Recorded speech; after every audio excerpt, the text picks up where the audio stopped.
PCOD মহিলাদের মধ্যে যে রোগটি হু করে বাড়ছে, মহিলাদের কিছু ভুলেই বাড়ছে রোগে আক্রান্ত হওয়ার সংখ্যা। কি করবেন আর কি করবেন না, হোমিওপ্যাথিতে কি পিসিওডি নিরাময় হয়, জানাচ্ছেন হোমিওপ্যাথির সুপার স্পেশালিস্ট চিকিৎসক ডাক্তার প্রকাশ মল্লিক। এই আসলে পলিসিস্টিক ওভারিয়ান সিনড্রোম বা ডিজিজ এর বেসিক যে প্রথমেই আমরা দেখব যে মহিলাদের ক্ষেত্রে অনেক সময় লোম বেড়ে যাচ্ছে, অনেক গোঁফে চুল দেখা যাচ্ছে বা তার লোমটা বেড়ে যাচ্ছে।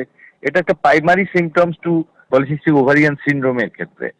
এবং এই ক্ষেত্রে আমরা যদি এরকম লক্ষণ পাই, আমরা সিমটমসের ভিত্তিতে হোমিওপ্যাথি ওষুধ দিলে অবশ্যই এটা ভালো হয়ে যাবে। অবশ্যই কতগুলো প্রিকশন নিতে হবে, ফাস্ট ফুড খাওয়া যাবে না, তারপরে শাকসবজি খেতে হবে, এইগুলো যদি এবং কিছু ব্যায়াম করতে হবে, এবং এইগুলো যদি করা যায় তার সঙ্গে হোমিওপ্যাথি চিকিৎসা করা যায়, তাহলে পিসিডি এর সমস্যার থেকে সমাধান হয়ে যাবে।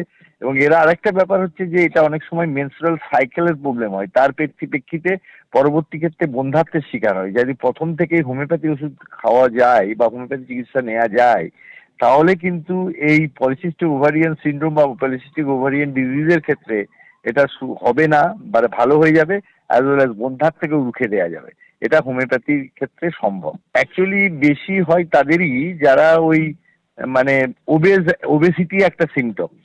ওবেসিটি হচ্ছে এটার একটা লক্ষণ, এবং তার সঙ্গে আমি আগেই বলেছি যে গায়ে লোম বেড়ে গেলে একটা সিমটমস, এবং এই সঙ্গে সঙ্গে ফাস্টফুড খাওয়া, ব্যায়াম না করা, এই সব লক্ষণগুলো যদি আমরা পাই, তাহলে কিন্তু এই পলিসিস্টিক ওভারিয়ান সিনড্রোমকে আমরা হোমিওপ্যাথি চিকিৎসার মাধ্যমে রুখে দিতে পারি। এবং অবশ্যই এর সঙ্গে একটা দীর্ঘ প্রক্রিয়া এবং কোনো রকম হতাশ হওয়া যাবে না, এবং এক্ষেত্রে হোমিওপ্যাথি খুব ভালো রেজাল্ট।